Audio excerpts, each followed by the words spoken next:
তো বিশ্বাস করো একটু আগেও মাছগুলো না লাফাচ্ছিল, ঠিক আছে, আর এখন দেখো একদম মরার মতো পড়ে আছে। এগুলো হচ্ছে এইমাত্র আমার বাবা নিয়ে আসলো বাজার থেকে। আর মাছগুলোকে অজ্ঞান করার টেকনিক কী বলো তো? প্রথমে মাছগুলোকে এই হচ্ছে গামলাটার মধ্যে রাখলাম, তারপরে এর মধ্যে দিয়ে দিলাম হচ্ছে লবণ, ঠিক আছে। লবণ দিলে কিন্তু শিঙি মাছ কাবু। এরা হচ্ছে জ্ঞান হারাই আছে আপাতত। তো এইভাবে কিন্তু শিঙি মাছ কাটতে হয়, না হলে তো আবার বুঝতে পারছো শিঙি মাছের কাটা একবার যে খায় সেই বোঝে, ঠিক আছে। আর এখানটায় দেখতে পাচ্ছ, এখানটায় আছে মৌরলা মাছ না কি মাছ এগুলা, ময়া মাছ, সরি কি এগুলা মায়া মাছ, এগুলো হচ্ছে কী মাছ বলো? আমি নাম জানি না এই মাছগুলার, জানি না কেমন স্বাদ বলো, ঠিক আছে।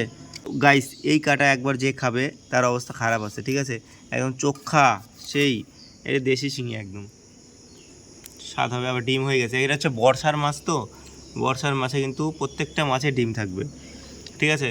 কই বলো, শিঙি বলো, মাগুর বলো, সব মাছের ডিম থাকে।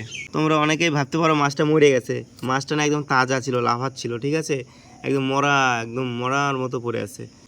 তাহলে একদম মাছের পেট ভর্তি ভর্তি ডিম ছিল, দেখো মাছের ডিমগুলো কিরকম নীল নীল না? এখন যে কোনো মাছের ডিম থাকে, শুধু এই ছোটো ছোটো মাছগুলাই নাই। এর যা পেট, এর পেটই তো এইটুকু, ডিম থাকবে কোথায় বলো? তাও নিশ্চয়ই এরাও ডিম পারে, নাহলে এরা বংশ বিস্তার কীভাবে করে বলো? এরাও ডিম পারে। এগুলো হচ্ছে বড় মাছ, তো দেশি শিঙি, একদম পুরো দেখো শরীরটা দেখো নীল হয়ে গেছে। তো গাইস তোমরা দেখতে পারলা এখন হচ্ছে মাছ কাটা, ঠিক আছে। সকালবেলা কী কী বাজার আসছে? সকালবেলা আসছে হচ্ছে শিঙি মাছ আর ছোটো ছোটো মাছ, ঠিক আছে। এই এর মধ্যে আছে কালকে রাতের লুচি, ঠিক আছে, দেখো লুচিগুলা কেমন নরম হয়ে গেছে, শক্ত হয়ে গেছে, হবেই বলো? তো যাই হোক, এই লুচি এখন নিয়ে নিচ্ছি আমি দুই তিনটা, দেখো একটা, দুইটা, তিনটা লুচি খেলে আমার পেট ভরে যাবে। এই চলে গেল থালার মধ্যে লুচি। আমার না লুচির সঙ্গে মিষ্টি খেতে ভালো লাগে, যদি এই খাবার খাই আমার তো একদম কি বলতো, দুপুর পর্যন্ত আর খিদা খুদা পাবে না। এই যে দেখো গাইস, এখানে আছে মিষ্টি, ও মিষ্টি সরি পায়েস, ঠিক আছে। তো এই পায়েসটা হচ্ছে কালকে রাত্রে করছিল, আর এই লুচিগুলো করছিল। আমি রাত্রে না, বলো না খাওয়া না খাওয়া সমান, আমি রাত্রে খাইনি, তো এখন হচ্ছে খাবো, ঠিক আছে। চলো আমি একটু তুলে নিই পায়েস, এই দেখো এখানটায় নিয়ে নিচ্ছি, সবাই খাবে, আমি একা খাবো না। এই দেখো নিয়ে নেওয়া, তো নিয়ে নিলাম, পায়েসটাতে সেন্ট উঠে গেছে। তো এটাকে আবার যেমন ছিল তেমন করে ঢাকি। তো দেখতে পাচ্ছ আমি হচ্ছে লুচিটাকে নিয়ে চলে আসলাম বাইরে, এবার হচ্ছে এখানটায় বসে আমি খাবো, ঠিক আছে। একদম ঝরে ঝরে পড়লো না, এইভাবে একটু খাওয়া যাক, চলো। দেখি লুচিটা, এই সরি পায়েসটা কেমন একটা গন্ধ হয়ে গেছে।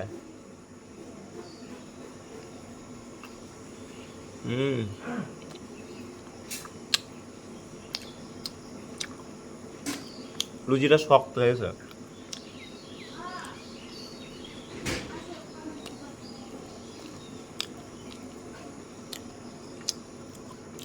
এইখানে তো আর দুপুর পর্যন্ত খিদে লাগবে না।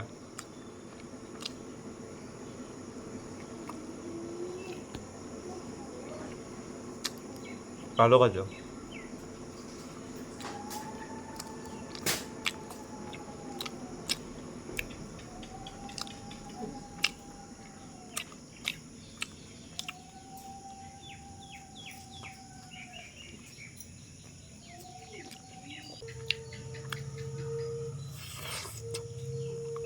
তো গাইজ আমার খাওয়া দাওয়া শেষ হলো, সেই কালকে রাতের হচ্ছে লুচি আর হচ্ছে পায়েস ছিল। কালকে রাতে আমি খাইছিলাম, অল্প একটু খাইছিলাম, এখন সবাই খাবে নাহলে টক হয়ে যাবে জিনিসটা, ঠিক আছে, বুঝতে পারছো দুধের জিনিস বেশিক্ষণ থাকে না। তো এই সাইডটাতে কেন আসলাম তোমাদেরকে দেখাই, দাঁড়াও। কি অবস্থা দেখো, এদিকে জঙ্গল পুরো একদম, কি বলবো, বর্ষাকাল এইরকমই। কিরে তোর বাড়ির সামনে এরকম জঙ্গল পরিষ্কার করতে পারিস না, জন লাগাতে পারিস না?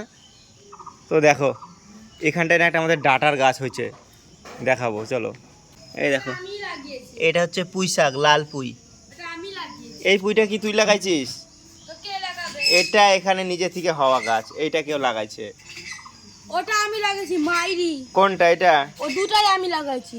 তো দেখতে পাচ্ছ এই দুইটা পুঁই শাক, ঠিক এটা আছে। জল দিই না বলে আর মরে এটা গেছে। কিন্তু এক ধরনের ফুলের গাছ, এই গাছগুলা দারুণ হয় যখন ফুল হয় না ফল হয়, ঝুনঝুন ঝুনঝুন করে বাজে, মটরশুঁটির মতো হয়। আর এই যে দেখতে পাচ্ছ তুলসী পাতা, তুলসী গাছ, এখানে আরও একটা তুলসী গাছ আছে। বাড়িতে তুলসী গাছ থাকা মানে বিশাল ভালো জিনিস। আর এই জায়গায় প্রচুর জঙ্গল। এই দেখো এই ডাটা গাছটাই দেখাতে চাইছিলাম তোমাদেরকে, নিজে থেকে ডাটার গাছটা হয়েছে। এখানে ডাটা ডাটা ফেলা হয় কি না, এটা কেমন ডাটা হবে কে জানে। বাড়িতে এরকম একটা ডাটার গাছ হলে ভালো লাগে, তাও আবার নিজে থেকে হয়েছে, সুন্দর না বলো? মনে রে কৃষিকাজ জানো না, মনে রে কৃষিকাজ জানো না, এমন মানব জমিন রইল পতিত, আবাদ করলে ফল তো সোনা, মনে রে কৃষিকাজ জানো না, মনে রে কৃষিকাজ জানো না। আমার এই গলায় আবার গান বলো তো, মায়ের এই গানগুলা শুনতে ভালো লাগে, গাইতেও ভালো লাগে। যতই যার গলা যতটাই খারাপ হোক না কেন, আমার কাছে ভালো লাগে। অনেক দিন বাদে আবার বাগানের দিকে আসলাম, অনেক দিন বাদেই, কারণ রোজ রোজ বৃষ্টি হয় তার জন্য আর এদিকে আসা হয় না, এখনই আসলাম। ঠিক আছে। আর আমার আজকে ইচ্ছা কী ছিল বলো তো, আমি হচ্ছে বাজারে যাব, মুরগির মাংস না হলে হচ্ছে ইলিশ মাছ নিয়ে আসবো। কেন ইলিশ মাছ আনতে চাইছিলাম তোমাদেরকে দেখাই। তো দেখতে পাচ্ছ বাগানে প্রচুর পরিমাণে কচুর গাছ আছে, মানে ইলিশ মাছের মাথা দিয়ে কচুর শাক রান্না হবে। আর রান্নাটা হবে ওই যে দূরে দেখতে পাচ্ছ ঘর, ওই ঘরে। আমার এটাই ইচ্ছা ছিল, কিন্তু বাড়িতে কেউ রেসপন্স দিল না, তাহলে আমি আনার সাহস পাই কী করে বলো? আর বললো না, আমার মার 3-4 দিন থেকে কোমরে এত ব্যথা হয়েছে, আর আমার দিদিকে বললাম, কোনো সারা শব্দই দিল না। তাহলে আমি নিয়ে এসে কী করবো একা একা, একা একা তাহলে আমাকে সব কিছু করতে হবে, আর আমি কচু শাক রান্নাও করতে পারি না। আর কি বলো তো, তাহলে তোমাদের সঙ্গে শেয়ার করব কিভাবে? দেখলাম থাক, এই ভালো আছি, আজকে এইভাবে একটা ব্লগ শ্যুট করি। ঠিক আছে, অনেক দিন আবার ভিডিও শ্যুট করি না, কেন ভিডিও করব? ভিডিও ভাইরাল হয় না, ভিউজ যায় না, খালি ভিডিও বানাই যায়, কিছুই হয় না, ভাল লাগে না। আর বানাবো না ভিডিও আমি, দেখো আস্তে আস্তে হয়তো বাদ দিয়ে দেবো আমি। গাছের অবস্থা দেখতে পাচ্ছিস, গাছ গুছ ফাঁকা একদম পুরা। কয়দিন এমন আম পড়লো, পচলো, পাখিতে খাইলো, বাদরে খাইলো, এখন হচ্ছে আর আমঠাম নাই, শেষ আম খাওয়া, পুরো বাগানই ফাঁকা। তো ভাবলাম হচ্ছে আজকে তোমাদের সঙ্গে রান্না বান্নার ভিডিও শেয়ার করব যখন রান্নাবাড়ি হবে। তো এই ভিডিওটাতে আর সম্ভব না, দেখি পরের ভিডিওতে যদি দেখাতে পারি তাহলে তোমাদের সঙ্গে শেয়ার করব। ঠিক আছে, তো বন্ধুরা দেখা হচ্ছে নেক্সট ভিডিওতে। ভিডিও ভালো লাগলে অবশ্যই একটা লাইক করো, কমেন্ট করো, শেয়ার করো আর সাবস্ক্রাইব করো, না হলে ভিডিও বাদ দিয়ে দেবো।